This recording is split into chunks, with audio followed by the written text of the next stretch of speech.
Assalamualaikum warahmatullahi wabarakatuh. Perkenalkan, nama saya Asya Sofyan dengan NPM 182230038 dari kelas 2A.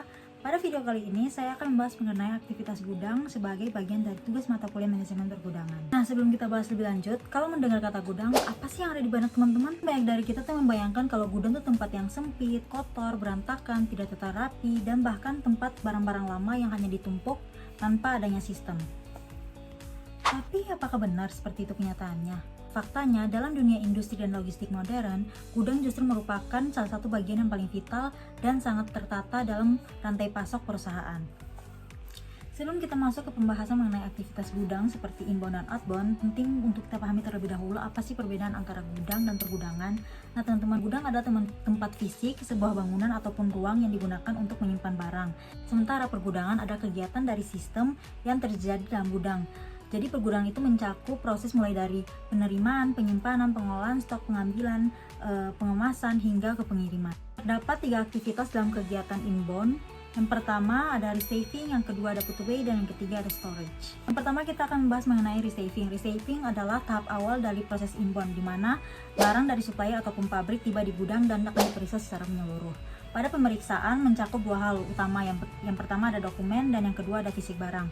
Petugas akan mencocokkan barang yang tiba di gudang dengan proses order dan surat jalan. Sementara pada pemeriksaan fisik barang, petugas akan memeriksa jumlah barang, kondisi dan spesifik barang.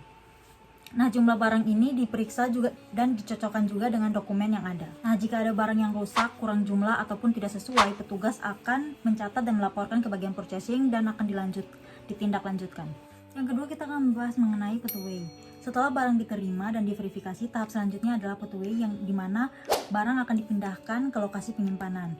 Nah, penempatan atau pemindahan barang ini tidak sembarangan. Lokasi itu ditentukan berdasarkan kode barang dan kategori, frekuensi rotasi, apakah barang itu fast moving ataupun slow moving, dan ukuran kebutuhan ataupun penanganan khusus untuk barang itu sendiri. Nah, fast moving ini mengacu pada produk yang permintaannya tinggi, sementara slow moving itu mengacu pada produk yang permintaannya rendah atau jarang dibeli.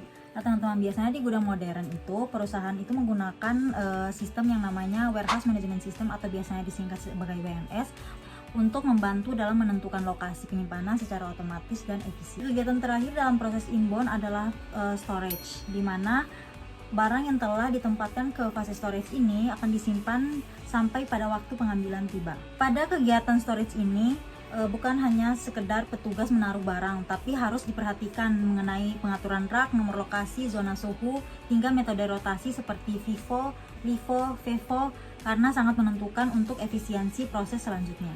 Nah, FIFO atau first in first out adalah barang yang pertama kali masuk akan pertama kali keluar.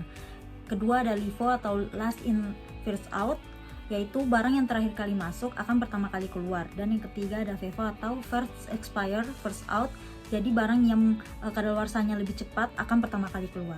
Kenapa semua harus dipertimbangkan? Karena pada kegiatan storage ini barang itu harus dapat diakses dengan cepat, dilacak dengan akurat, dan tetap dalam kondisi baik hingga dikeluarkan untuk proses picking dan packing. Nah, selanjutnya kita masuk pada kegiatan outbound. Pada kegiatan outbound ini terdapat 3 aktivitas utama, yaitu picking, packing, dan shipping. Yang pertama kita akan bahas mengenai proses picking. Picking adalah proses mengambil barang dari lokasi penyimpanan sesuai dengan pesanan yang masuk. Akurasi dalam picking sangat penting karena kesalahan seperti salah pengambilan barang ataupun jumlah barang akan langsung berdampak pada kepuasan pelanggan. Selanjutnya aktivitas kedua dari kegiatan outbound yaitu proses packing. Setelah di picking, barang dibawa ke area packing untuk dikemas sebelum akan dikirimkan. Nah, pengemasan itu harus dipertimbangkan jenis produk dan tingkat kerentanan, estetika dan branding, dan efisiensi ruang dan biaya pengiriman. Setelah pengemasan, barang biasanya akan melalui pengecekan akhir atau quality control untuk memastikan jumlah, jenis, dan kondisi itu sudah sesuai dengan pesanan yang diterima. Nah, tahap terakhir dari proses outbound adalah shipping, yaitu pengiriman barang ke tujuan akhir, baik ke customer, toko, ataupun cabang distribusi lainnya. Nah, sebelum dikirim, barang akan dicek terlebih dahulu seperti ditimbang untuk menentukan biaya kirim, dimasukkan ke manifest pengiriman, dan di-load ke kendaraan logistik sesuai rute dan jadwal pengiriman. Demikian penjelasan dari saya mengenai aktivitas gudang mulai dari proses inbound seperti receiving, put away, dan storage hingga ke proses outbound yaitu seperti proses picking, packing, dan shipping.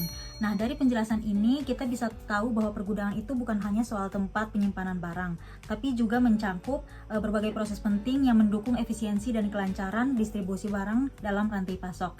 Semoga penjelasan ini bermanfaat dan menambah wawasan teman-teman mengenai sistem kerja di dunia pergudangan.